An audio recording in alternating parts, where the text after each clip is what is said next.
पाड़े तव्हांजा सभु अमीर वेड़ करे त बख़्शिश कयो जहिड़नि में कुझु न रखियो आहे न केसनि में न जहिड़नि में ॿार सभु शहर जा हिकु शहर जा माण्हू आहियूं अञा ॿाहिरि जी ग्राहकी जा व्यवस्था आहे हिननि गाड़ी भी रोड को पासे पे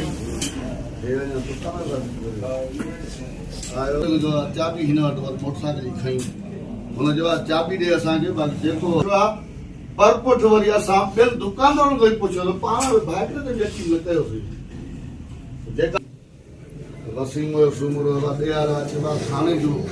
एसआई आहे हिते वञो ई हुनजे या एनसी कीअं कढियनि त अचंदा तव्हांजे मेड़ करे मोकिलियो हूंदा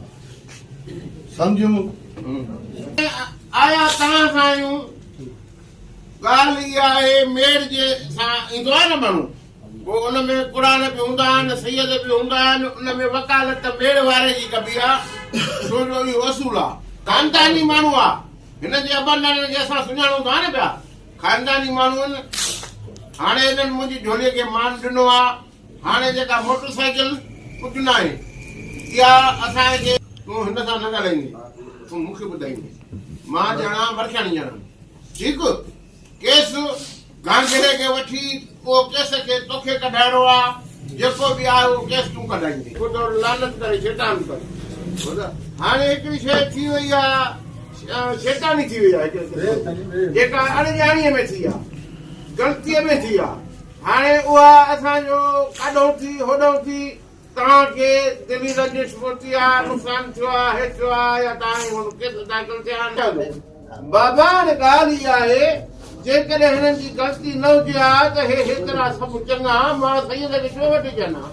हाणे आया आहियूं माफ़ी वठण आया आहियूं माफ़ी जा तलबगार आहियूं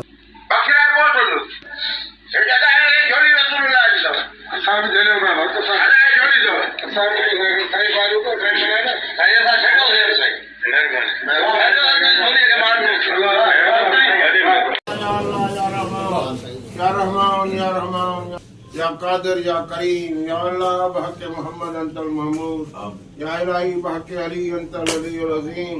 या इलाही बहक फातिमा अंत फातिर समावात वल अर्ज़ या इलाही अहसान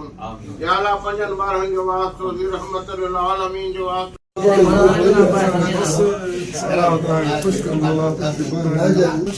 अरे भागर पाए